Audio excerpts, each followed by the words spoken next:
우리 애 아빠 군만두 엄청 좋아하는데. 코린 여러분 안녕하세요. 코비의TV입니다. 오늘 준비한 무서운 이야기는 이창혁님의 제보 사연입니다. 그럼 이야기 바로 시작하도록 하겠습니다.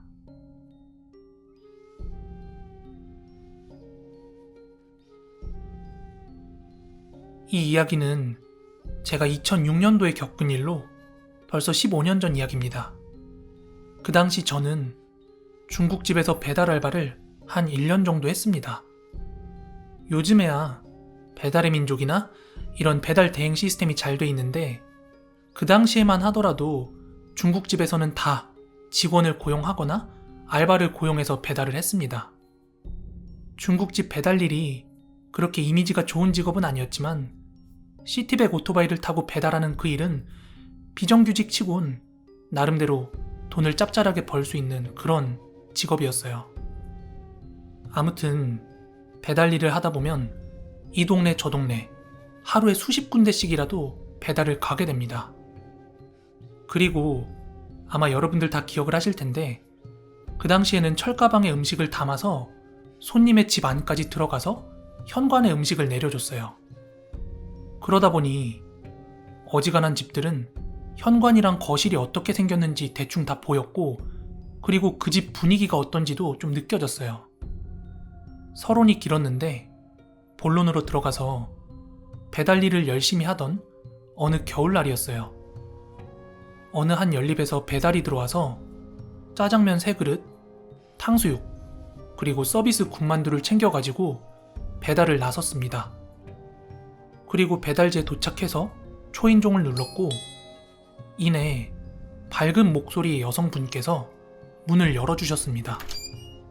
그리곤 현관 신발장까지 들어가서 쭈그리고 앉아서 음식을 하나하나 내려주기 시작했어요.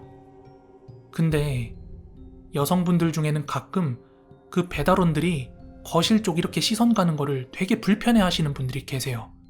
그래서 저는 그냥 땅만 보고 음식을 내려주고 있었는데요. 다만 제 주변 시야라든지 느껴지는 인기척이 분명히 음식은 3, 4인분을 시켰는데 이 여성분 말고는 아무 인기척이 느껴지질 않는 거예요. 그래서 뭐 혼자 먹든 누가 같이 와서든 먹겠지 하고 별 대수롭지 않게 생각하고 가게로 돌아왔어요. 근데 여러분, 요즘은 중국집들도 대부분 배달 갈 때 일회용 용기에 담아서 가지만 그때까지만 하더라도 배달 갔던 집에 다시 들려서 그릇을 회수해와야만 했습니다. 그래서 저는 몇 군데 더 배달을 갔다가 그릇을 회수하러 그 집에 다시 들렸습니다. 그런데 그 집 앞에는 다 먹은 짜장면 그릇 하나랑 아예 뜯지도 않은 짜장면, 탕수육, 군만두가 그대로 놓여있는 거예요. 뭐야, 먹지도 않을 거 왜 시킨 거야? 아깝게 시리. 하여간 저는 그 그릇들과 음식들을 수거해서 다시 가게로 돌아갔습니다. 그 당시에는 배달 나갔던 음식 말고 홀에서 먹은 음식 중에 탕수육 같은 거 깨끗하게 남으면 사장님이 다시 튀기는 일이 빈번했거든요. 근데 제가 그 집에서 탕수육이랑 짜장면 그대로 남은 걸 가져갔잖아요. 그래서 사장님은 탕수육은 완전 새 거라고 다시 튀긴다고 가져가셨고 퉁퉁 불어있는 짜장면은 그냥 음식물 쓰레기 처리했습니다. 아무튼 제가 배달 일을 하면서 희한한 진상들 많이 만났는데 숙박업소에 배달을 갔더니 일부러 배달원 당황시키려고 나체로 나오는 커플이 있는가 하면 그릇 수거하러 갔더니 그릇에 토해놓은 사람들도 있고 그런 별의별 꼴을 다 보다 보니까 음식을 그대로 안 먹고 내다 놓은 거는 그닥 인상적인 일은 아니었습니다. 그리고 한 일주일 뒤였나? 배달 주문이 하나 들어왔는데요. 주소를 확인하고 배달 출발할 때까지는 인지를 못했는데 초인종을 누르고 여자분께서 문을 열어줄 때 아, 그 집이구나 하고 생각이 났습니다. 그런데 이번에 음식을 내려줄 때도 인기척 같은 게 느껴지지 않아서 제가 의식적으로 거실 쪽을 한번 이렇게 봤거든요. 근데 역시나 사람이 하나도 없었어요. 하지만 굳이 사람도 없는데 왜 이렇게 많이 시키냐 하고 캐물을 게 아니었기 때문에 음식만 내려주고 다시 나왔습니다.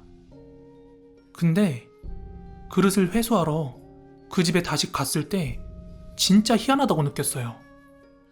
저번처럼 짜장면 그릇 하나만 비워져 있고 나머지 음식들은 아예 건들지도 않았길래 그때부턴 이 집 이상하다 하고 인지를 하게 되었죠. 그리고 한 2주 정도가 지나서 배달이 하나 들어왔는데 제가 주소를 확인하고 나서 사장님한테 이렇게 말씀드렸어요. 사장님, 이거 주문 거기서 온 거예요. 음식 다 버리는 집. 그랬더니 사장님께서 주방에다가 짜장 셋, 탕수육 중짜 하나, 군만두는 하지마 이러시면서 어차피 다 버리는 집이니까 서비스 군만두를 빼시더라고요. 그리고 저는 음식을 챙겨서 배달을 나갔고 초인종을 누르자 이전처럼 그 여성분 혼자 문을 열어주셨습니다. 그리곤 저는 음식을 차례차례 내려드리고 돈을 받고 맛있게 드세요 하고 나가려고 하는데 그때 그 여성분께서 저한테 한마디 하시는 거예요. 오늘은 군만두가 없네요. 엥? 저는 좀 당황해가지고 일단 죄송하다고 하고 가게에 지금 군만두가 다 떨어졌다고 말도 안 되는 그런 핑계를 좀 댔습니다. 그랬더니 그 여자분이 이러는 거예요. 우리 애아빠 군만두 엄청 좋아하는데. 이렇게 말씀하시는데 뭔가 소름이 끼쳤던 저는 다음에 꼭 가져다 드리겠다고 하고 서둘러 그 집에서 나왔습니다. 아니, 군만두는 매번 손도 안 대고 내놔놓고서는 애아빠가 좋아한다는 건 무슨 넌센스야. 그리고 그날도 그릇을 회수할 때는 음식이 다 그대로 버려져 있었습니다. 그러던 어느 하루였습니다. 배달지 주소를 확인하는데 그 연립이라 그 여자네 집인가? 하고 보니까 옆집이더라고요. 그래서 전 음식을 담고 배달을 출발했는데요. 배달을 갔던 그 옆집에는 한 60대쯤으로 보이는 부부가 계셨습니다. 젊은 사람들이면 좀 그랬을 텐데 점잖은 중년 부부라 음식을 내려주면서 저는 물었어요. 제가 요 옆집에도 배달을 몇 번 갔는데 매번 음식을 먹지도 않고 내놓는다. 혹시 이 집 뭐 하는 집이냐? 막 이렇게 물어봤더니 그 할머니께서 막 이렇게 손사래를 치더니 이런 얘기를 하는 거예요. 총각, 그냥 모른 척해. 저 집 안사람만 남고 바깥 양반이랑 처자식이 사고로 한 번에 다 죽었어. 와, 그 이야기를 듣는데 딱하기도 했지만 사람 심리라는 게 소름이 먼저 돋더라고요. 그럼 애아빠가 군만두를 좋아한다고 했던 건? 그리고 그 후에 그 집으로 한 번 더 배달을 간 적이 있었지만 정말 아무것도 모르는 척 음식만 내려주고 왔습니다. 그러던 어느 하루는 제가 배달 중에 크게 넘어지는 바람에 잠깐 배달을 쉬게 되었습니다. 그 이후 몸이 충분히 낫고 한 3달 정도만 더 하고 그만둘 요량으로 제가 사장님한테 말씀드리고 다시금 배달을 시작하게 됐어요.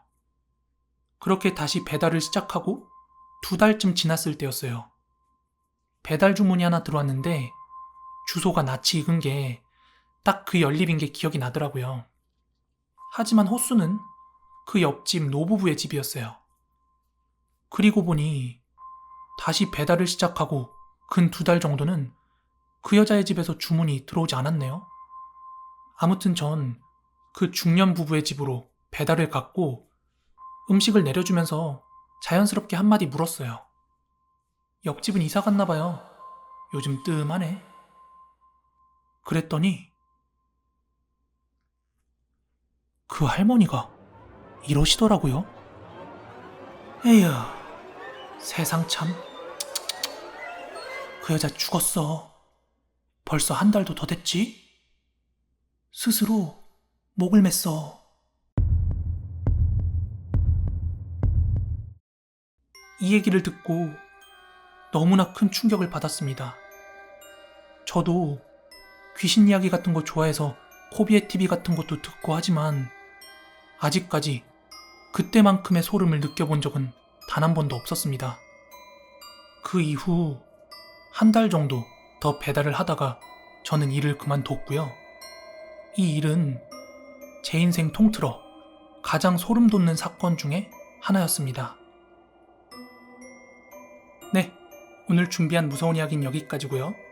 클로징 짧게 줄이겠습니다. 저는 내일 더 무서운 이야기로 찾아올게요. 모두 시청해주셔서 감사합니다.